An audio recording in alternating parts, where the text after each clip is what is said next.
Electoral Commission has less than a month to prepare rerun. Supreme Court annulled August 8 vote citing irregularities. Kenya's main opposition group began protests in the capital to press its demand for changes to the Electoral Commission before next month's presidential election rerun, as it accused the body of working with the ruling Jubilee Party to prepare another fraudulent vote. Police fired tear gas to disperse hundreds of National Super Alliance supporters who gathered outside the Independent Electoral and Boundaries Commission's offices in the Nairobi city centre on Tuesday. More demonstrations were held in the opposition stronghold of Kisumu, Nairobi-based broadcaster Citizen TV reported. "The tragedy we face today, and which we have to confront before it consumes us, is not that elections were stolen," opposition presidential candidate Raila Odinga told reporters in Nairobi. "It is that the IEBC, Jubilee and a number of other local and international actors are determined to repeat that fraud."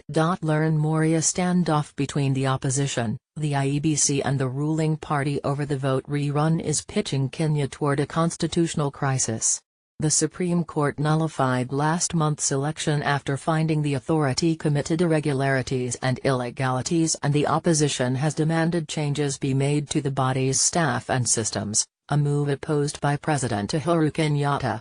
The standoff may force the commission to call off the vote, a situation the Constitution doesn't envisage. The new vote is clouding the outlook for an economy that's already slowing and risks tainting its reputation as one of Africa's top investment destinations. Kenya is a regional hub for companies including General Electric Company and Coca-Cola Company. Bonds weaken. Yields on Kenya 2024 Eurobonds climbing for a second day on Tuesday, bringing the increase since the September 1 court decision to 45 basis points, while the Kenyan shilling has eased 0.4% against the dollar.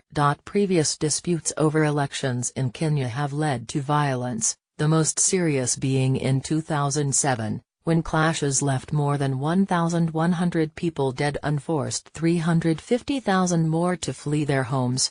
That resulted in growth slumping to 1.7% in 2008 from 7.1% a year earlier.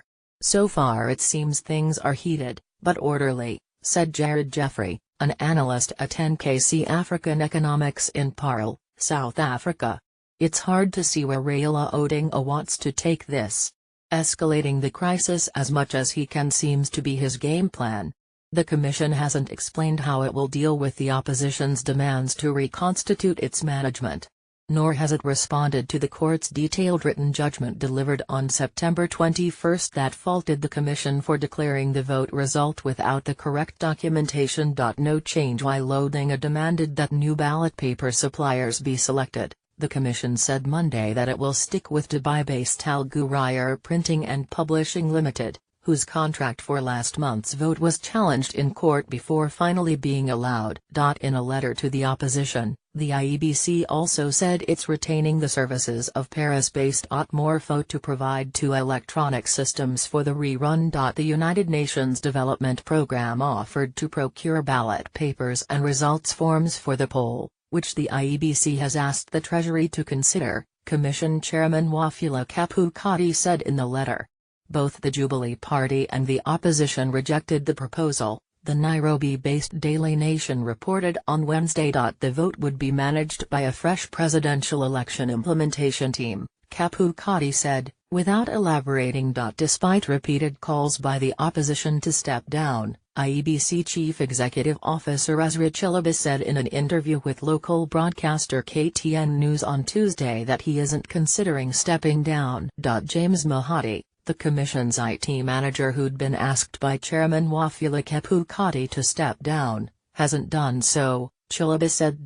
The protests by Odinga's alliance may escalate if the Jubilee Party carries out a threat to curb the judiciary's powers, Norman Magaya, the head of the opposition's secretariat, said by phone on Monday. While Kenyatta has said he'll abide by the Supreme Court ruling, he's criticized the decision, labeling the judges as crooks and their judgment a judicial coup. Jubilee senators plan to propose changes that will make it almost impossible for the court to void future elections, the Nairobi-based Star reported on September 23, with assistance by Michael Cohen and Eric Hombach.